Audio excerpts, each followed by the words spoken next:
বিশ্ব বাজারের সাথে সামঞ্জস্য রেখে দেশের বাজারেও বাড়ল অকটেন পেট্রোল এবং কেরোসিনের দাম। প্রতি লিটারে বেড়েছে 5 টাকা করে, তবে ডিজেলের দাম অপরিবর্তিত থাকছে। নতুন এই দাম রোববার রাত থেকে কার্যকর হয়েছে। এর আগে তেলের দাম বৃদ্ধি করে গেজেট প্রকাশ করে বিদ্যুৎ, জ্বালানি ও খনিজ সম্পদ মন্ত্রণালয়।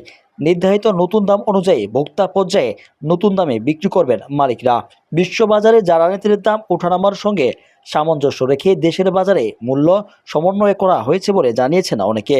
তবে এর আগে এপ্রিল মাসের মাঝামাঝি সময়ে তেলের দাম বৃদ্ধি করা হয়। আবার নতুন করে তেলের দাম বৃদ্ধির বিষয়টি সামনে আসতেই গ্রাহকদের মধ্যে সৃষ্টি হয়েছে মিশ্র প্রতিক্রিয়া।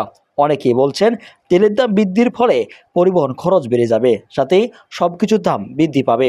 এমনিতে জিনিসপত্রের দাম বেশি, এর ফলে এখন জিনিসপত্র আর অন্যান্য পরিবহন কস্টগুলো বেড়ে যাবে, জিনিসপত্রের দাম আরো বেশি বেড়ে যাবে। এটা মানুষ ভালোভাবে নিচ্ছে না।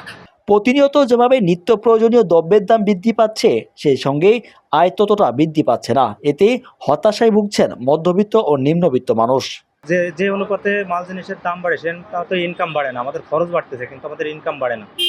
এছাড়াও তারা আরো বলেন, বিদ্যমান বাজারে তেলের দাম বৃদ্ধির ফলে এক শ্রেণীর মানুষকে বিপদের মধ্যে ফেলা হচ্ছে।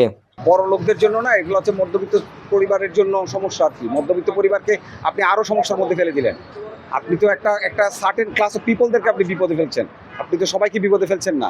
অনেকেরই সরকারের কাছে প্রত্যাশা করেন জনগণের সাথে আলোচনা করে নতুন সিদ্ধান্ত নেওয়া উচিত।